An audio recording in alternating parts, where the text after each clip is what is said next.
Imagine if you had the 17 steps you needed to go from where you are today to phenomenal success with your online course business. Today, John Lee Dumas of Entrepreneurs on Fire is here to share the details all about his brand new book. So let's get to it. Welcome to the Course Creators HQ podcast, helping you navigate the latest techniques for creating and marketing online courses. And now, here is your host, Julie Hood. There's a new success book coming out in March of 2021, and today I have the author here to share his secrets. The incredibly successful founder and host of the Entrepreneurs on Fire podcast is here to chat with us. And before we start, I want to be sure and send you to get a copy of his book. It's called The Common Path to Uncommon Success. That's right, The Common Path to Uncommon Success. And as part of the pre-launch for the book, he is giving away some incredibly impressive bonuses. My favorites are the 3 free journals to help you succeed. The Freedom Journal, the Mastery Journal, and the Podcast Journal. They're all free when you pre-order his book. Just go to coursecreatorshq.com/31 or the link in the show notes for the link to pre-order the book. Now let's grab some success secrets from John. Hey, John, thank you so much for being here for the Course Creators HQ podcast. And I am so excited to tell everybody about your new book, The Common Path to Uncommon Success. Can you tell us a little bit about why you wrote it and how it all came together? Well, first off, thanks for having me here. I'm looking forward to giving a lot of value to all the course creators out there. I've been creating and developing and selling my own courses for a long time, about a decade now. So I've definitely learned a lot, and we'll talk about that for sure. But yeah, this book right here, The Common Path to Uncommon Success, it is a culmination of the 3,000 interviews that I've done with the world's most successful entrepreneurs, from your Tony Robbins, your Barbara Corcorans, your Gary Vaynerchuk's, Tim Ferriss's of the world, all the way through 3,000 individuals. And I've gleaned 17 principles that all successful entrepreneurs share. And I put them into a chronological 17-step roadmap that will lead you to financial freedom and fulfillment. So if that's something that is interesting to you, financial freedom and fulfillment, the combination of both, this book is the roadmap to get you there. It's the common path to uncommon success. Oh my gosh, I cannot wait to read it because you're giving us the actual roadmap. So I'm anxiously waiting for the launch day. So thank you. And let's jump into a little bit with the course creation. So the other day, I heard you mention that your best funnel for your business is that you have a free course at freepodcastcourse.com. So can you tell us about how that came together, like how it works and why you think it works so well for all my course creators? All of the successful course creators that I have engaged with over the last decade have one thing in common. They have the best solution to a real problem, and they offer that solution in the form of a course. And it's a fantastic way to go about it. The course creators that I've met over the years that have failed or have struggled have like the second best solution or the 10th best solution to a real problem. And guess what? People want the best. So you need to be able to look yourself in the mirror and honestly say, this course that I've created is the best solution to a real problem that my audience has. Once you have that, you then can get into creating a funnel. Now, what's, I want to talk about right now is what I consider my best funnel. This is definitely my most profitable funnel. And I realized after about 1 year of podcasting, through asking my audience what they were struggling with, they kept coming back with some version of, well, John, I love how you interview people about business ideas, but I'm passionate about music and fitness and fill in the blank. How could I create a podcast on that topic? Where do I even start? And I was like, oh, I didn't actually know there was such an audience out there, people actually wanting to start their own podcast. But once I did, and I realized that was a real struggle, I said, I can create that solution. And I can create the best solution for that, because there really wasn't any solutions out there. And the ones that were the very few ones weren't that good. So I immediately sat down. I created an amazing free course that I called, as you mentioned, freepodcastcourse.com. So now I had an incredible call to action for people who said, John, like, I really want to start my podcast. It wasn't go buy this $1,000 course. It was, well, hey, here's a free course. This free course is going to teach you how to create and launch your podcast. And that was very strategic and very, and I should say it worked very well, because guess what happens? People went, they took my training. It was videos just like this, where I was teaching people how to create their podcast, how to launch their podcast. And they built up reciprocity, know, like, and trust with me. They got to see how I started to educate, how I taught, and they resonated with that style. And then guess what? They launched their podcast. And this is key. What happens when people launch their podcast? They want to grow their audience now. They want to start making money with their podcast. That's when I brought in the offer of Podcasters Paradise, my paid premium community, which is the best podcasting community in the world on how to create, grow, and monetize your podcast. So I'm saying, listen, I've taught you how to create and launch it. Now you want to take it to the next step. You know, like, and trust me. Let's do this. Here's Podcasters Paradise. And that funnel works so well because of that very reason. So think to yourself, as a course creator, how can I deliver real, tangible solutions? Like creating your podcast, launching your podcast, those are real, tangible solutions. Those are big wins. And so I gave that to people. And then what was the next logical step that they needed and wanted to take? That was growing their podcast. That was monetizing their podcast. That was Podcasters Paradise. So when you can create a funnel that does that in your space, you're on fire. I just love how you put that into the customer journey, because you were thinking about what the steps were that people were taking and then filling in the holes for them along the way. That's fantastic. Big time. Yeah. And then how about like getting momentum going? Because I know that's a big challenge for folks. They finally get their course created and then it's like, oh, now I have to sell this. So do you have some suggestions for us? The reality is this. If you're having trouble getting momentum, it's because you're not going back to step one that I talked about already. Having the best solution to a real problem. Most people, again, have the fifth best solution to a real problem. How to lose 10 pounds in 10 days. There's 50 courses out there that say that exact same thing. How are they going to decide which one to choose? How do they know you're the best? Well, you're not, because there's so many out there, you can't distinguish yourself. You need to take your big idea, whatever that thing might be, and be able and willing to initially niche down into an underserved part of that market, into a void that's not being filled by your competition. And you serve that the best. Because once you are the best solution to a real problem, no matter how small or niche it is, people will beat a path to your door because people want the best. They want the best. That's why Amazon reviews mean so much, because people want the best. So if you can't honestly look in the mirror right now and say that you have the best solution to a real problem, then it's time to find a niche, a void, an opportunity in your specific marketplace, still within that same concept that you're in, that's not being exploited to the best manner that you can become the best in. Perfect. And I think this sort of follows up on that. Is you have 2 chapters in the book about customer avatars.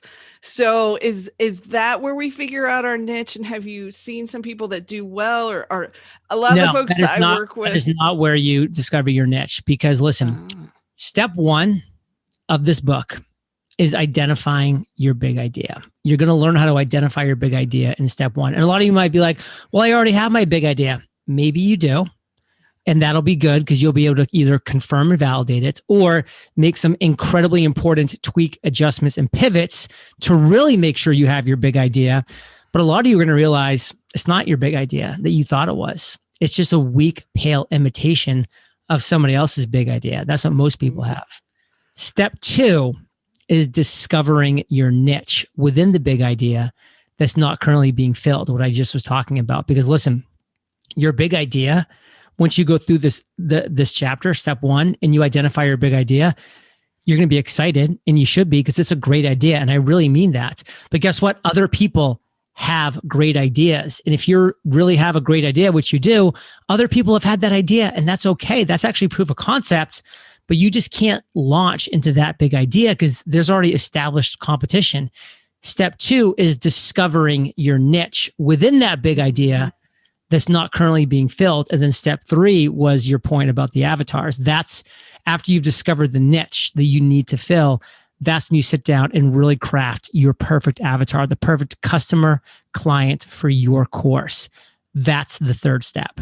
I love that. Okay, thank you. We will get into all of those chapters when we can grab the book. Yeah, So not till March 23rd. I mean, you haven't had a chance to read it yet. I get it.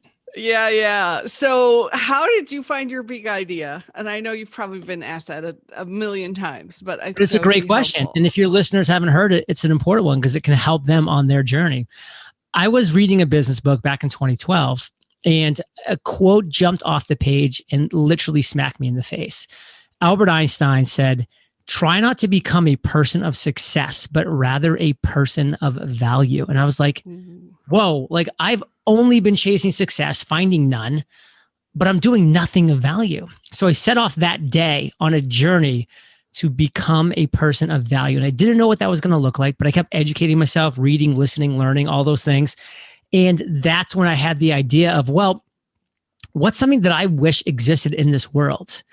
Well, I wanted there to be a daily podcast interviewing entrepreneurs because I wanted to listen to that show, and it didn't exist. There were podcasts, there were business podcasts, which was the next niche down. There were business podcasts interviewing entrepreneurs, but I niched down a 4th time. I discovered my niche by going 4 niches deep, a daily podcast interviewing entrepreneurs. That was an exploited void in the marketplace that needed to be filled. That was an underserved, in fact, non-served portion of the marketplace that I knew there was a need for.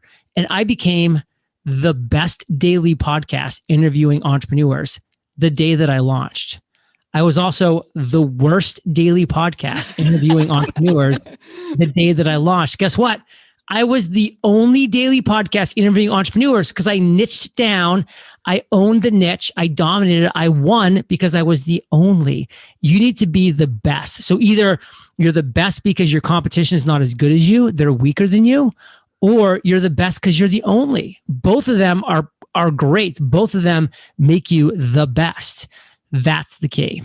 And that's why I came up with my big idea. Oh, that's such a good story. And what do you say to people who say, well, I don't want to niche down because then I will lose customers or lose clients because I want to serve everybody. I say, listen, when you try to resonate with everybody, you're going to resonate with nobody. And when you say those words that you just heard, guess what? You are repeating the same words of almost every single entrepreneur. And you are repeating the same words of every entrepreneur who has failed, because that is a failure loser strategy. And I get why you want to do that. And I understand why you think in that inexperienced, unsuccessful entrepreneurial brain of yours that that's the way to go, which, by the way, I had back in 2012. I had an inexperienced, unsuccessful entrepreneurial brain, because we all do when we start. And if you listen to that brain, instead of listening to somebody who's been successful, like the 3,000 people I've been able to interview in this book, then you will understand the power of niching. And if you don't understand the power of niching, you will lose, you will fail. Oh my goodness. That's such good advice. I hope everybody heard that. If you don't understand the power of niching, you will lose. You will lose. And listen, I have to say it in this manner because otherwise people just don't understand. If you try to be kind of nice and say it in like a more general, like less blunt way, they're just like, oh, well, I guess maybe I can just kind of still like, not niche. And I've seen it. I've seen it a million times, and I've seen a million failures. So we'll get everybody on the right track right now. So one of the other things, roadmap, baby. Yes. So one of the other things we really focus on is breaking things down. And I heard you telling the story. Maybe you can tell everybody about writing this book because you broke it down into a daily practice. And can you tell us about that and how that worked for you? Listen, if you're going to win in this world, you've got to identify your content production plan. And that's actually step 7 in this book.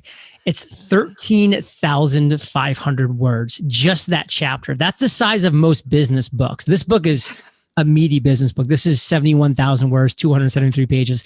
Just chapter 7 took me weeks to write. And it's my content production plan. And I use my own content production plan in writing this book every day for the first 2 hours of every single day for 8 months, 480 writing hours. Wow. I wrote this book, not 5 hours a day, not 3 hours a day, 2 hours a day, because those are my best 2 hours of every day with my clearest head, with my sharpest mind. I wrote this book and that was it. And because I set up in that manner and I did it every single day and it was a non-negotiable, I wrote this book in 8 months and I got it out the door and it's the best work of my life, period. That's how I want. And again, we don't have time, unfortunately, to go into the super detail about what it means to create a content production plan. But listen, I'm into my first decade here. I'm entering my 9th year of Entrepreneurs on Fire. And we just hit 90 months in a row of a net profit of $100,000 or more every single month.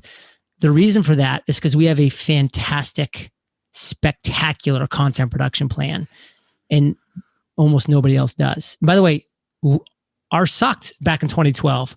My content production plan was only okay in 2014 and 16. It's gotten just better and better exponentially over the years to where now it is spectacular. And I say that, again, not out of ego, but out of the fact that it is awesome because it's taken us almost 10 years of working on it to make it awesome. And everybody starts at the same place, not having a content production plan. This book will get you to your content production plan because I'm giving you the keys in 13,500 words. So it's not going to be a quick skim. It's going to be a meaty, detailed, focused, section for you to really sit down. But you have the keys now to your content production plan. It's the reason why we've won at such a high financial level for so long, and why so many people who are struggling because they don't have a plan like this. They don't have this plan. Content production plans separate the winners and the losers. Oh, so good. And it reminds me of the quote that success leaves clues. So let's use all of the clues that you've pulled together for us and put it all so to save us. We don't have to spend the 10 years figuring it all out. You've pulled it all together for us. So thank you so much for doing this interview. There's so many nuggets in here. I can't wait to share with the audience and get your book. Yeah, well, I'll share real quick as we're kind of wrapping up is, if you're hearing my voice in this before March 23rd, you want to pre-order this book because you can wait till after March 23rd. That's fine. The book is going to be available. It's amazing. But before March 23rd, we have 5 amazing bonuses. Just one of those bonuses, I'm shipping all 3 of my journals, the Freedom, Mastery, and Podcast Journal, to your door. There's a pre-order right there. She's gotten all 3 of these journals. That's just one of the bonuses. There's 4 other amazing bonuses. Check them all out.